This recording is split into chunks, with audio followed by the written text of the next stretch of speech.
ఆదిశంకరులు విష్ణు సహస్రానికి రచించిన భాష్యం ఆధారంగా మన విష్ణు సహస్రనామ వైభవాన్ని చెప్పుకోబోతున్నాం. ఇది శృంగేరి పీఠం యొక్క ఆదేశం చేత ఈ విషయాన్ని స్వీకరించడం జరిగినది. భగవద్గీత సమయంలోనే అక్కడి నుంచి ఆదేశం లభించింది. దాన్ని ఇప్పుడు నెరవేర్చుకోగలుగుతున్నాం. అయితే అర్ధమండల దీక్షతో చెప్పుకోవడం జరుగుతుంది. అయితే 21 రోజులు అనుకుంటాం, కానీ విష్ణు సహస్రనామానికి 21 రోజులు కూడా తక్కువే. అందుకే మన సమయాన్ని సద్వినియోగపరుచుకుందాం. శ్రద్ధాళువులైన శ్రోతలకు ఈ విషయం చెప్తున్నాను. వింటున్న ప్రతిదీ కూడాను ఒక దీక్షగా వినాలి. అలా విన్నట్లయితే ఉపన్యాసం అవిచ్ఛిన్నంగా విన్న యొక్క ఫలం మనకి లభిస్తుంది, స్వామి యొక్క అనుగ్రహం సిద్ధిస్తుంది. అయితే విష్ణు సహస్రనామ స్తోత్రం జగత్ ప్రసిద్ధి చెందినటువంటిది. ఇది ఎక్కడిది అంటే మహాభారతంలోని ఆనుశాసనిక పర్వంలో చెప్పబడుతున్నటువంటి స్వామి యొక్క నామములివి.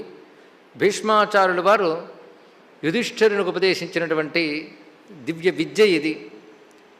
ఈ సహస్రనామ స్తోత్రానికి ఉన్న ప్రాధాన్యం సామాన్యమైనది కాదు. ఆదిశంకర భగవత్పాలు వారు దీనికి భాష్యం రచించారు అంటేనే దీని యొక్క వైశిష్ట్యం తెలుస్తుంది. శాస్త్రానికి భాష్యం ఉంటుంది, స్తోత్రానికి భాష్యం ఏమిటి అంటే ఇది స్తోత్ర రూపంలో కనబడుతున్న శాస్త్రం కనుకనే దీనికి భాష్యం అవసరం. విష్ణు సహస్రనామాలకు అర్థం శ్రద్ధగా తెలుసుకుంటే అది బ్రహ్మ విద్య, అది ఆత్మవిద్య. అర్థస్పృహతో మనం తెలుసుకోగలిగితే భగవద్గీత దేన్ని ప్రతిపాదన చేస్తున్నదో విష్ణు సహస్రం కూడా దాన్నే మనకు తెలియజేస్తున్నది. ఇది గుర్తుపెట్టుకోవాలి.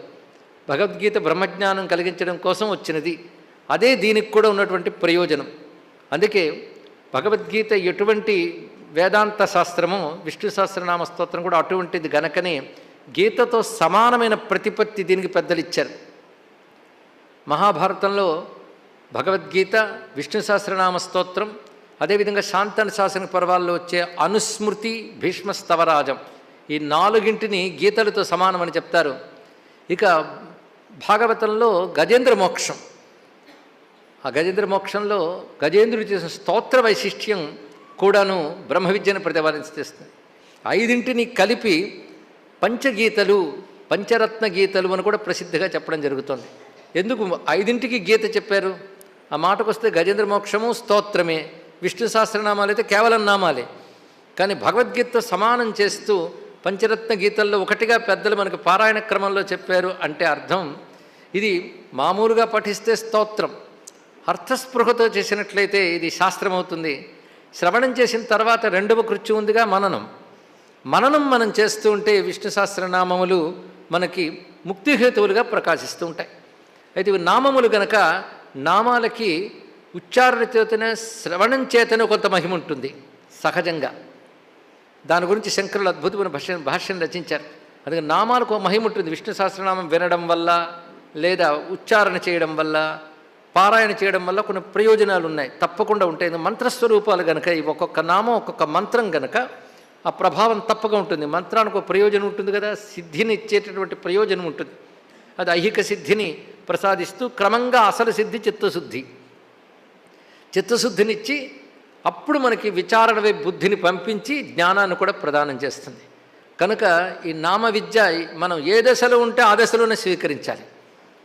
తర్వాత గురువులను ఆశ్రయించి శ్రద్ధతో అర్థాన్ని తెలుసుకునే ప్రయత్నం చేయాలి. ఇప్పుడు జగద్గురువుల యొక్క సన్నిధిలో వారాదేశంతో అమ్మవారి యొక్క సాన్నిధ్యంలో మనం ఈ సహస్రనామ భాష్యాన్ని చెప్పుకున్న భాగ్యం మనకు లభించింది. మార్గశీర్ష మాస ప్రారంభం, మాసానా మార్గశీర్షోహం అన్నారు. ఇవాళ ప్రారంభం నుంచి మనం 21 రోజులు 21 దివసములు అంటే అర్ధమండల దీక్షతో వింటూ ఉన్నాం. ఇలా శ్రద్ధగా కూర్చుని విన్న వారందరికీ కూడా స్వామి అనుగ్రహం లభించుగాక అని చెప్తూ ఎక్కువగా ఉపోద్ఘాతం అవసరం లేదు. ఎందుకంటే మహాభారతంలో శాంతి అనుశాసనిక పర్వములు అనేటటువంటివి మొత్తం యుద్ధానంతరం పట్టాభిషిక్తుడైనటువంటి యుధిష్ఠిరుడు అనగా ధర్మరాజు ఆయన మనోవేదన పోగొట్టడానికి కృష్ణ పరమాత్మ భీష్మ పితామహుని వద్దకు తీసుకువెళ్ళాడు. శరతల్పగతుడు అంటే అంపశయ్యపై ఉన్నటువంటి భీష్మ పితామహుని కృష్ణుడు ఆదేశించాడు, ఇతడికి నువ్వు ధర్మజ్ఞానములు అందించాలి అని. అప్పుడు వేదం ఆధారం చేసుకుని స్మృతుల ఆధారంగా అనేక ఇతివృత్తాల ఆధారంగా సమగ్రమైన ధర్మములు బోధించాడు భీష్మ పితామహుడు. యుధిష్ఠిరుడు ప్రశ్నలు వేస్తూ ఉండగా కూడాను వాటికి మళ్ళీ సమాధానం చెప్తూ సంపూర్ణ సనాతన ధర్మం అందించాడు భీష్మాచార్యులు వారు.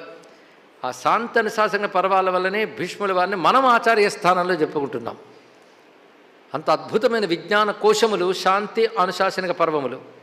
ఇందులో ప్రధానంగా మన ధర్మంలో 3 భాగములు ఉంటాయి. కర్మ, ఉపాసన, జ్ఞానం అని 3 భాగములు. 3 చెప్పబడుతుంటాయి. కర్మయే శాస్త్రంలో ధర్మము అనిపించుకుంటుంది. ధర్మం అన్నా కర్మ అన్నా ఒకటే.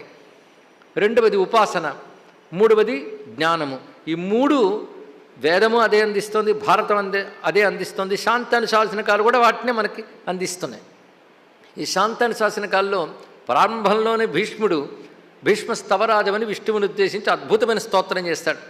దాని భాష్యం కూడా గీతా భాష్యంతో సమానంగానే ఉంటుంది. అది కొన్ని స్తోత్రములు స్వామిని స్మరిస్తూ తాను చేస్తాడు భీష్ముల వారు. వాటి తర్వాత ప్రారంభమవుతే చర్చలు అన్నీ కూడా అనుశాసన పర్వం వచ్చేటప్పటికి ఇంచుమించు ధర్మాలు చెప్పడం పూర్తయిపోయింది. అన్నీ పూర్తయిన తర్వాత ప్రారంభమవుతుంది విష్ణు సహస్రనామ స్తోత్రం. దీనికి చాలా అందమైన భాష్యాన్ని అనుగ్రహించారు ఆదిశంకరుల వారు.